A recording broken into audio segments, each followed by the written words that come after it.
అందరికీ నమస్కారం అండి. ఈరోజు కథ ఫటఫటమని శబ్దం, ఒంటికున్న కట్లు తెగిపోతున్నట్లు, బంధనాలు తెంచుకున్నట్లు. ఆహా, శరీరం తేలిగ్గా ఎంత హాయిగా ఉంది.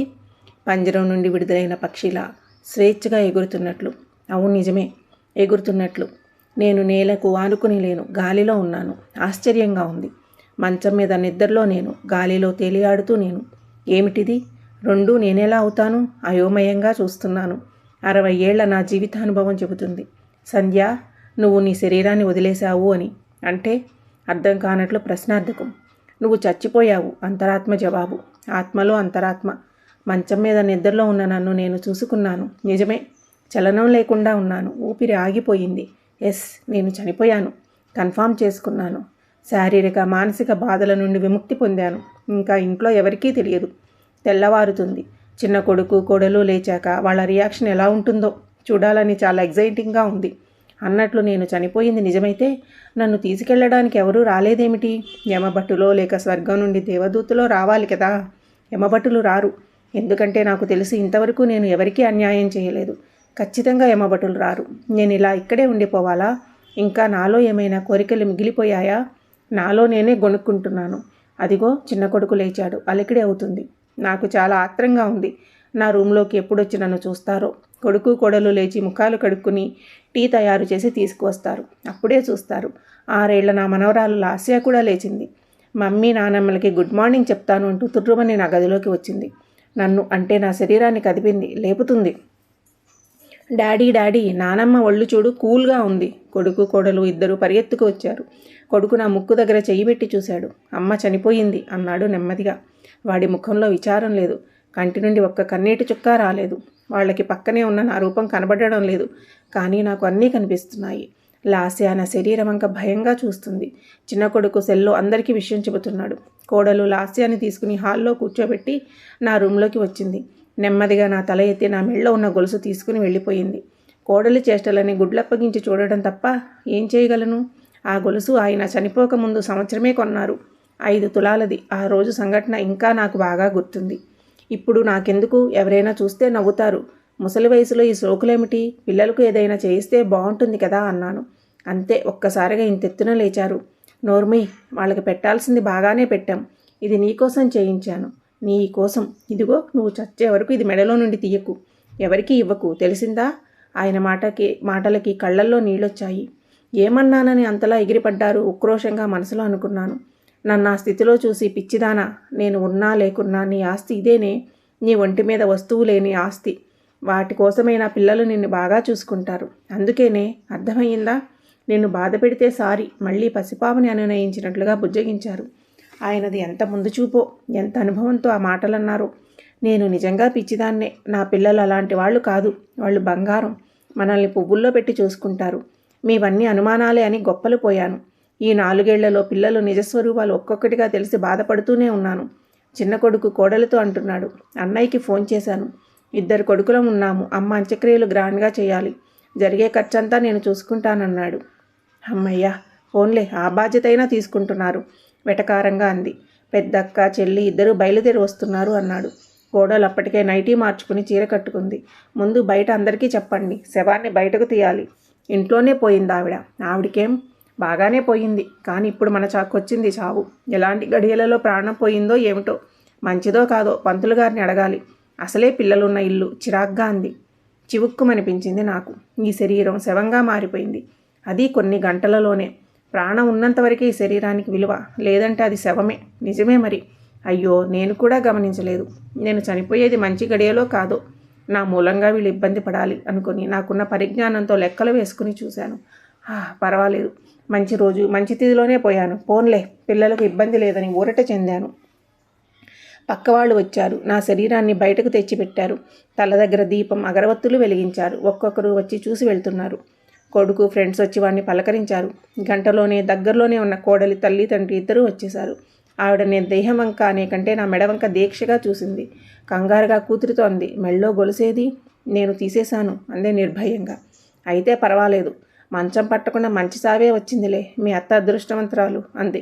అమ్మాయిలిద్దరూ వచ్చారు. ఆటో దిగుతూనే శోకాలు. ఎంతైనా కూతుళ్ళే. ఇద్దరూ నా శరీరం మీద పడి ఏడుస్తున్నారు. అందరూ వాళ్ళని ఓదార్చుతున్నారు. 1 గంట వరకు ఏడ్చి ఏడ్చి అలసిపోయారు. నెమ్మదిగా అక్కడి నుండి లేచి రూమ్లోకి వచ్చి ఇద్దరు గుసగుసలాడుకుంటున్నారు. అక్క చూసావా, అమ్మ మెళ్ళో గొలుసు లేదు. చిన్నొదిన తీసేసి ఉంటుంది. అసలే కిలాడీది. అవునే, అయినా తల్లి ఒంటి మీద వస్తువులు ఆడపిల్లలకే వస్తాయి కదా, ఆవిడిగారు ఎలా తీసుకుంటుంది? చూస్తాను. అమ్మ గాజులు, గొలుసు, తాడు, చెవి కమ్మలు, ముక్కు పుడక అన్నీ కలిపి 12 తులాలుంటాయి. ఇద్దరికీ చెరి 6 తులాలు వస్తాయి. వదిలిపెట్టకూడదు. కలుక్కుమంది నా ఆత్మ మనసు. వీళ్ళు వచ్చింది నన్ను ఆఖరి చూపు చూడడానికా? కాదా? నా బంగారాలు, నా బంగారం కోసం వచ్చారా?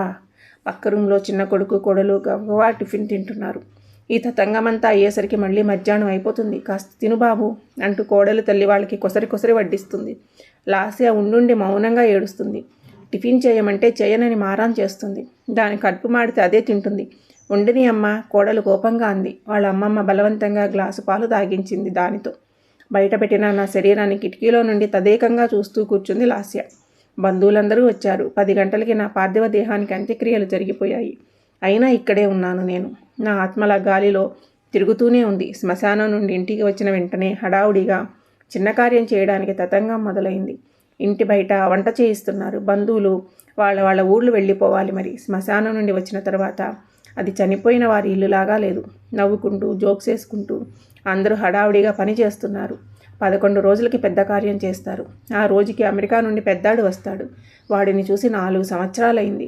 వాడిని చూడాలని నా మనసు ఎన్నాళ్ళుగా కొట్టుమిట్టాడుతుందో. 4 సంవత్సరాల క్రితం ఆయన కర్మకాండలకి వచ్చాడు.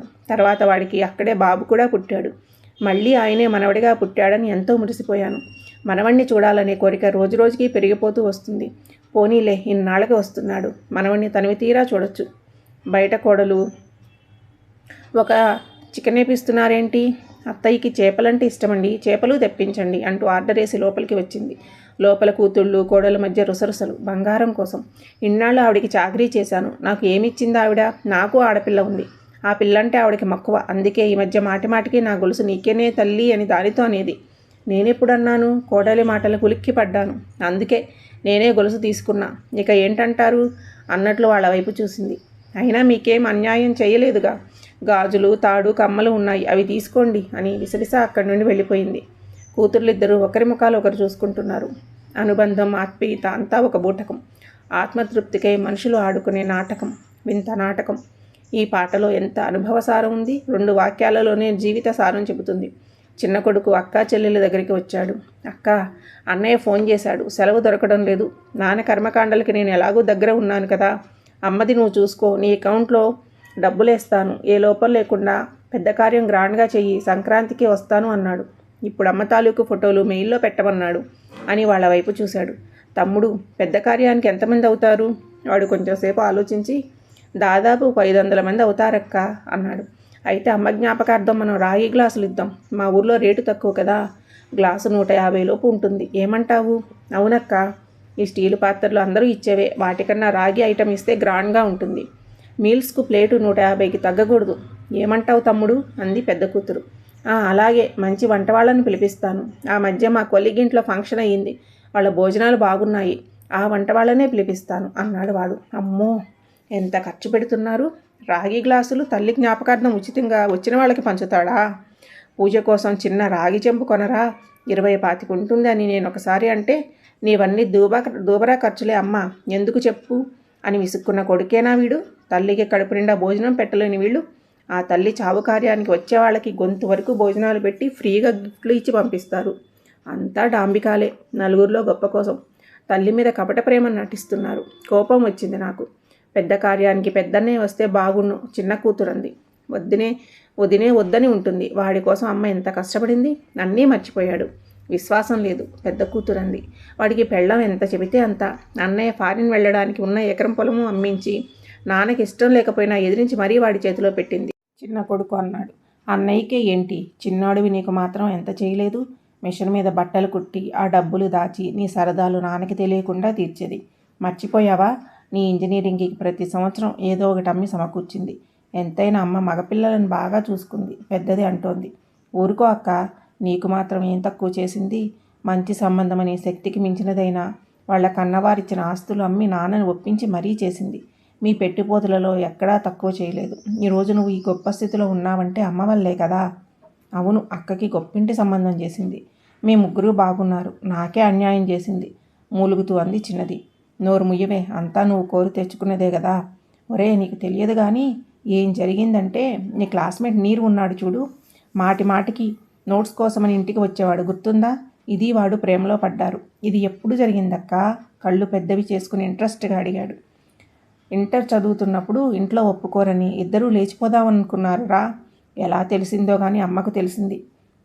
నీరు వాళ్ళ ఇంటికి వెళ్ళి వాళ్ళ పెద్దవాళ్లతో మాట్లాడడం వల్ల వీళ్ళ ప్రయత్నం ఫలించలేదు. నాన్నకి తెలియకుండా దీన్ని చివాట్లు పెట్టి దారిలోకి తెచ్చింది. మళ్ళీ ఇది ఎటువంటి పిచ్చివాషాలు వేస్తుందోనని భయపడి ఇంటర్ తర్వాత నాన్న చదివిద్దామన్నా వినకుండా బ్యాంక్ ఎంప్లాయీతో పెళ్లి చేసింది. ఈరోజు ఇది బుద్ధిగా కాపురం చేసుకుంటుంది అంటే అమ్మ చలవే కదా. పెద్ద చెబుతుంది నీతులు వెటకారంగా అంది. ఇంత జరిగిందా అక్క? అస్సలు ఎవరికీ తెలియలేదు ఆశ్చర్యంగా అన్నాడు చిన్నోడు. నీకే కాదు, అమ్మకు నాకు తప్ప నాన్నకు అన్నయ్యకి కూడా ఈ విషయం తెలియదు అంది పెద్ద కూతురు. నాకు చాలా బాధ కలిగింది. తల్లిలా ఈ రహస్యం కడుపులో ఉంచుకోవాల్సిన పెద్దపిల్ల ఇలా సమయం వచ్చింది కదా అని తమ్ముడు ముందు చెల్లి గుట్టురట్టు చేస్తుందా? నిజమే, వీళ్ళు మాట్లాడినవన్నీ నిజాలే. భగవంతునికి భక్తునికి అనుసంధానమైన పూజారిలాగా నేను ఆయనకు పిల్లలకు మధ్య అనుసంధానమై చివరకు ఎవరికీ ఏమీ కాకుండా మిగిలిపోయాను. నేను వాళ్ళ అవసరానికి పనికి వచ్చే పరికరాన్ని, వాళ్ళ కోరికలు తీర్చే సాధనాన్ని అని గ్రహించడానికి చాలా ఏళ్లు పట్టేసింది. మొద్దు ముఖాన్ని, బట్టలు కుట్టిన డబ్బులు ఆయన ఖర్చులని ఇచ్చినవి దాచి ఈ నలుగురు పిల్లల కోసమే, వీళ్ళ సంతోషం సరదాల కోసమే ఆ డబ్బంతా ఖర్చు పెట్టాను. పుట్టినరోజులు, ఫ్రెండ్స్, పార్టీలు, సినిమాలకి ఆయన ఇచ్చిన దానికి రెట్టింపు డబ్బులు ఆయనకు తెలియకుండా ఇచ్చేదాన్ని. అప్పటి వరకు తండ్రి ఇచ్చిన డబ్బులు చూసి ముడుచుకుపోయిన వాళ్ళ ముఖాలు వికసించేవి. మా మంచి అమ్మ అని గట్టిగా కౌగిలించుకునేవాళ్ళు. వాళ్ళ ముఖాల్లో ఆ సంతోషం చూడగానే నాకు 1000 రెట్లు బలం వచ్చేది. ఏమండి, మీ అక్కా చెల్లెలతో ముచ్చట్లు ఇంకా చాలు కానీ వంట అయిపోయింది. మీరు కాటికి అవి పట్టుకెళ్ళి వచ్చేస్తే అందరి భోజనాలు అయిపోతాయి. త్వరగా రండి, కోడలు వచ్చి అంది. మీరు రెండొదిన, మీ అమ్మకు ఆఖరిసారిగా తలా ముద్ద ఆకులో వడ్డించండి అంది. వండిన వంటలన్నీ కొద్ది కొద్దిగా విస్తరాకుల్లో సర్దుతున్నారు. చేపలు, చికెన్ కూర ఎక్కువేయమ్మా, అత్తయ్యకి నీసు అంటే ఎక్కువ ఇష్టం అంది కోడలు. కళ్ళప్పగించి చూస్తున్నాను. చేప ముక్క ఒక్కటి చాలు, ఒకవేళ మీకు విరోచనాలు పట్టుకుంటే మేమెక్కడికి పరిగెత్తాలి? చికెన్ వేస్తే మలబద్ధకం వస్తుందంట, మళ్ళీ మీతో అదో ప్రాబ్లం. ఈ 2 చికెన్ ముక్కలు చాలు అని ఆర్డర్ ఇచ్చిన కోడలేనా ఇలా మాట్లాడేస్తుంది? అమ్మమ్మ, ఈ ఆకులో ఎవరికి? లాస్య అడిగింది. మీ నానమ్మకేనే, ఆవిడ అక్కడికి వచ్చి తింటుంది అందావిడ. విస్తరాకులు అన్నీ సర్ది కండువాలో కట్టి చిన్న కొడుకు భుజాన వేశారు. వాడు మరో నలుగురితో శ్మశానానికి బయలుదేరబోయాడు. ఇంతలో ఆగు డాడీ ఆగు అంటూ మనవరాలు లాస్య పరుగున అక్కడికి వచ్చింది. నానమ్మ అన్నం తిన్నాక ఈ ట్యాబ్లెట్లు వేసుకుంటుంది, లేకపోతే జ్వరం వస్తుంది. ఇవి ఇవ్వండి డాడీ అని కొన్ని ట్యాబ్లెట్లు తండ్రి చేతిలో పెట్టింది. వాడు మౌనంగా వాటిని అందుకున్నాడు. నా మనవరాలి తలని అపురూపంగా నిమిరాను. క్రమంగా నా ఆత్మ, నా రూపం గాలిలో కలిసిపోతుంది. నాకు అర్థమయ్యింది, నన్ను కడవరకు ఎవరు ప్రేమిస్తున్నారో చూడాలని ఉందని రాత్రి దేవునికి చేసిన ఆఖరి ప్రార్థనది. చూశాను, వెళ్ళిపోతున్నాను.